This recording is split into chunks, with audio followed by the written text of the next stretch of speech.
Okay, so today I'm going to be talking about graphene, which is a kind of wonder material, which is a bit new on the scene, with some quite amazing properties. And we'll be looking at some of its applications and whether we should start getting our money out. So, what is graphene? So this is graphene here. This is an illustration because graphene is a 1 atom thick layer of carbon. And they sit in little hexagons like this, and it's completely flat, literally 1 atom thick. And yet it's super strong. So this again is also an illustration, not to scale, but it's really strong, and it can stop bullets when you lay 2 layers on top of each other, and it's about 100 times stronger than steel by weight. So really incredible for something that's 1 atom thick to be so strong. It's also super conductive, about 5 times as conductive as copper, which we use in all our wiring at the moment. And it's super light. So this is some graphene aerogel balancing on, these small blades of a plant, which is just, it's mind-boggling. So with all these incredible properties, we will have some crazy applications.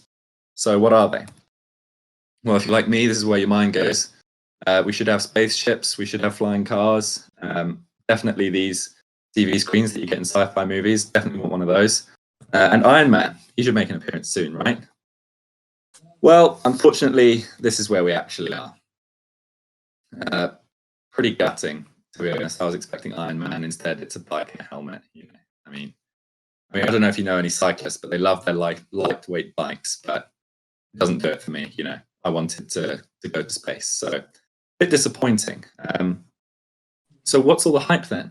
Why do I see all these article headlines which say, this is the best thing ever, every executive should be paying attention, it's going to change the world? What? Tennis rackets? It's not going to change the world. So what is the hype? Well, to explain that, we're going to tell a short story. So in 1825, this handsome fellow, Mr. Orsted, discovered aluminium. He first isolated it from clay, and he thought it was pretty cool. It had some great properties. It was shiny, it was lightweight, flexible, strong. It didn't rust. It was like nothing they'd ever seen, like no other metal or any other material they'd ever made. And he thought it was awesome, and so did everyone else. Fast forward 25 years, and they figured out how they can make a few grams of this at a time, but it's very expensive, so they're using it in jewelry, and it's quite a status symbol. Wealthy, upper class people, this was the go-to jewelry at the time. Shiny and expensive. What more do you need? Fast forward even further, in the 1880s, they're making logs of the stuff. Electricity has transformed the aluminium production process, and they're making loads of it. But this is actually a pretty good picture because it kind of sums up. They were just making logs. They didn't really have anything to make it into. There wasn't any great product that they could make. It wasn't useful as jewelry anymore because it wasn't expensive, so no one wanted it. So a bit disappointing. Still waiting for that application. And then pots and pans. Okay, great. We can have our beans. Luke will be delighted. He can have as many baked beans as he wants now, and he can cook it in an aluminium pan. But this is disappointing. 75 years on from when we discovered it, this wonder material is doing nothing for us. Until in 1915, Germans built the first all-aluminium aeroplane. And it completely transforms the aerospace industry. It's lightweight, it's strong, it's durable, it doesn't rust. It's absolutely perfect for airplanes. And soon, every airplane is made out of this, and it still is today. And now there are fleets and fleets of these airplanes. Last time you went on holiday, you flew in an aluminium plane. This is everywhere now. And it has completely dominated the industry. And finally, aluminium lived up to its potential. So why am I telling you all this? We're not talking about aluminium, we're talking about graphene. Well, we have a similar process with graphene. 2004, these two chaps in Manchester isolated graphene on a piece of tape. Move on a few years and we can make little models of it. Move on a bit further, we've got barrels. Now we start to see commercial applications, but let's be honest, they're disappointing. This is like the pots and pans stage. Okay, tennis rackets, okay, it's nice and lightweight. Helmets, great. Motorcyclists' heads are protected, that's good.